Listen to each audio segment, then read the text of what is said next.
రైతు బంధు గదెట్ల బంద్ అవుతుంది? ఎందుకు ఆగం చేసుడు వాళ్ళని? దానికి ఆంక్షలు పెడతాం, కొంక్షలు పెడతాం. మీరు 10,000 ఇస్తే 15 ఇస్తామని వాగ్దానం చేయడం, తర్వాత దాన్ని భంగం చేయడం, పాత 5,000 కూడా చేయకపోవడం ఏమనిపిస్తుంది ప్రజలలో? కాబట్టి ఇప్పుడున్న ప్రభుత్వానికి రోజులు దగ్గర పడ్డాయి. గ్యారంటీ మాట. ఎందుకంటే మెట్లు ఉంటాయండి. నువ్వు ఎక్కడ స్టార్ట్ చేస్తున్నావో పైకి పోతావు, దిగుడు స్టార్ట్ చేస్తే అడగతావు. గ్యారంటీ మాట, అది న్యాచురల్. దానిలో ఏం బ్రహ్మ పదార్థం లేదు. దాని పెద్ద సిద్ధాంతం ఉన్నది దాన్ని అర్థం చేసుకోవడానికి. వాళ్ళు స్టెప్ డౌన్ అవుతున్నారు, వాళ్ళు కిందికి అవుతున్నారు. అన్నిట్లో విఫలమే. కరెంటు రాదు, రైతు బంధు రాదు, మంచినీళ్ళు రావు, సాగునీళ్ళు రావు, పెన్షన్లు ఎగ్గొడతారు.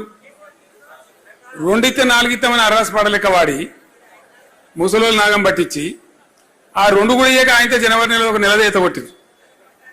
అప్పుడు ఏమవుతుంది? జనంలో ఏం అభిప్రాయం వస్తుంది? సహజంగానే ఆ ప్లేస్లో మనం ఉంటే కూడా ఏమనుకుంటాం? ఇంత దోకానా అనుకుంటాం, అంతే కదా. సో ఇవన్నీ పరంపర జరుగుతూ ఉన్నాయి. నిన్న ఇంకోటి ఏంటంటే, ఇప్పుడు ఆ రైతులు నిరంతరంగా ఉండరు 9 ఏళ్ళు పాపం. అంతకుముందేమో పోలీస్ టౌన్లలో పెట్టి ఎరువు బస్తాలు అమ్మిండ్రు, లాఠీ చార్జీలు చేసిండ్రు. మనం వచ్చిన తర్వాత 60 కష్టం పడి ఆ బాధ తీసేసినాం. ఎప్పుడు పడితే అప్పుడు ఏ రైతు ఎప్పుడు పడితే అప్పుడు పోయి ఇష్టం కొనుక్కోవచ్చు, పోవచ్చు. అసలు ఆ పరిశానం లేకుండే. మళ్ళీ ఇప్పుడు పాస్ పుస్తకాలు, అవేంటి ఆధార్ కార్డులు, మన్ను కార్డులు అన్ని చెప్పులు లైన్లో పెడుతుండ్రు. చెప్పులు లైన్లో పెడుతుండ్రు అంటే మీరే పెట్టుతుంటారు. ఇత్తనాలు కుళ్ళ దొరికితే కూడా అడ్డుపోతాడు కానీ గిట్ట తడవడన్నా? మనం దండం పెడితే కూడా చెప్పులు పెడతాడా?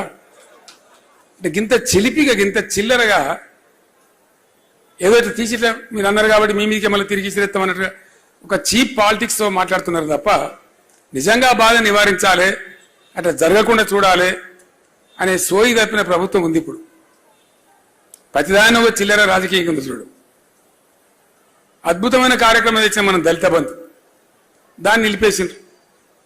మీరు 10 లక్షలు ఇస్తే మేము 12 లక్షలు ఇస్తామన్నారు. ఇలా దాని ఆతా లేదు, పతా లేదు, అడిగిన లేడు, పడుచుకున్న లేడు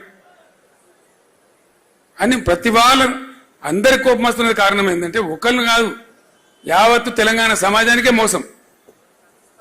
గీత కార్మికులు ఉండి మొత్తం బంద్ పెట్టిన రంగారెడ్డి జిల్లాలో అంతకుముందు ప్రభుత్వం కళ్ళు దుకాణాన్ని బంద్ పెట్టింది. ఉద్యమంలో నేను చెప్పిన తెలంగాణ వచ్చిన తెల్లారి మొత్తం తెరిపిస్తాను, బ్రహ్మాండంగా తెరిపించినాం.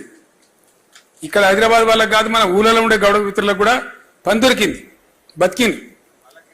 మనం చెట్ల రకం మాఫ్ చేసినాం, కోట్లాదిగా ఈత తాటి వనాలు పెంచినాం. ఎందుకంటే ఒక వృత్తి ఆ కార్మికులు బతకాలని మనకు సోయి ఉండే కాబట్టి. ఇవాళ కళ్ళు డిపోల మీద దాడులు అంటే బతకనిస్తలేరు వాళ్ళని.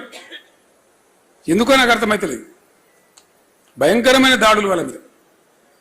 గీత కార్మికులంతా మొత్తుకుంటా ఉన్నామని నాకు 4 పెద్ద మనుషులు కలిస్తే చెప్తున్నారు. ఇదేం దౌర్జన్యం సాధించారా, మీరు నోరు తెరవాలంటే తెరుస్తాం, ఎందుకుంటాం. మా నాయకులు లేరా, మా గౌడ నాయకులు లేరా, మొత్తం మాట్లాడతాం, అవసరమైతే యుద్ధం చేస్తామని చెప్పాను.